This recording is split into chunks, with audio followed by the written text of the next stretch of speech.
Hallo, mein Name ist Chris Strubbel und ich zeige euch heute die Chrome Extensions, die ich benutze beim Bubble Programmieren. Selbstverständlich kann man auch die Google Chrome Entwickler-Tools nutzen oder Safari. Ich persönlich denke aber, dass gerade Chrome Extensions unheimlich hilfreich ist, wenn man mit Bubble arbeitet.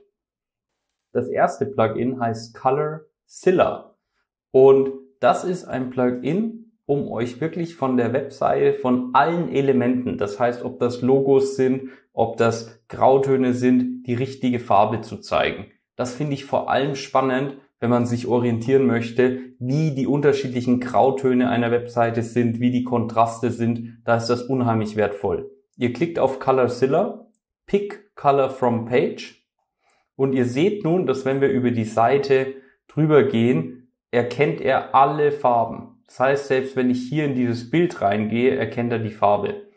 Und wir wählen jetzt einmal so ein Blau aus. Ihr kopiert das, Color Copied, und dann, wenn ihr das einfügt, habt ihr das in der Zwischenablage. Und so könnt ihr das jederzeit verwenden. Das nächste Plugin heißt Font Finder. Das ist ein exzellentes Plugin, um die unterschiedlichen Schriftarten auf einer Seite zu erkennen.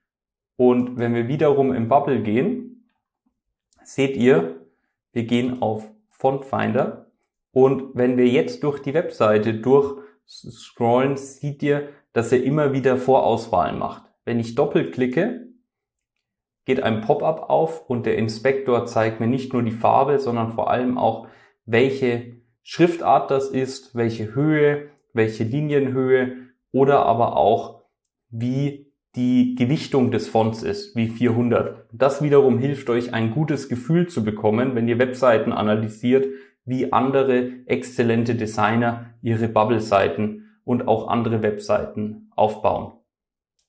Das dritte und letzte Plugin ist WizBug. Ein wirkliches Meisterwerk. Ich empfehle jedem, die Keynote anzuschauen vom Chrome Dev Summit. Gibt ein wunderbares YouTube-Video dazu. Und dieses Tool ist wirklich sehr mächtig. Das heißt, wenn wir wieder auf die Features-Seite gehen und aktivieren WizBug, dann habt ihr hier rechts nun, dieses Toolbar könnt ihr jederzeit verschieben, habt ihr nun unterschiedliche Felder.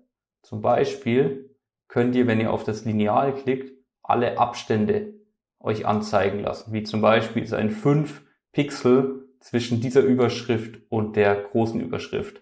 Und zwischen der und der H2 ist ein 30 Pixel. Und hier sind 58 Pixel. Ihr könnt aber auch, wenn ihr auf Info geht, euch die Details zu einem Element anschauen. Wie zum Beispiel hier die Größe dieses Bildes. Und wenn ihr auf den Text geht, seht ihr, er zeigt euch auch die Font-Size.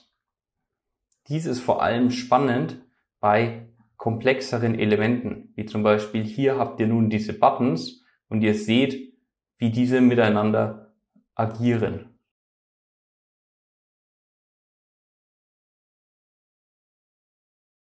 Eines der tollen Features von WizBug ist, dass ihr auch tatsächlich die Texte auf der Webseite ändern könnt.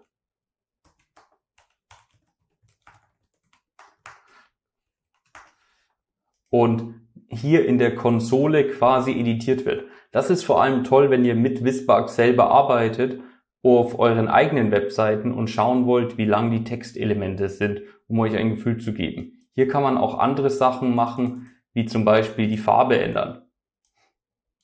Ihr müsst euch definitiv, wenn ihr WizBug im Detail euch anschauen wollt, einfach alle Features anschauen. Diese Google Chrome Developer Keynote ist fabelhaft.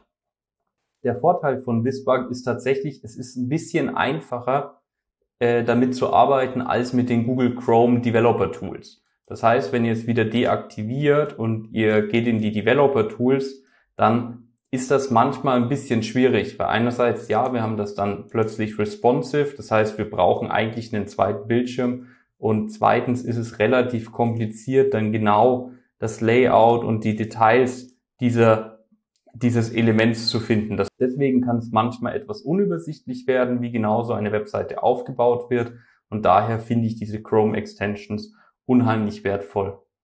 Wenn euch dieses Video gefallen hat, klickt auf den Like-Button und subscribe den Channel. Das hilft uns, dass wir mehr Reichweite bekommen. Dadurch lohnt es sich dann auch weiterhin noch mehr Content kostenlos anzubieten.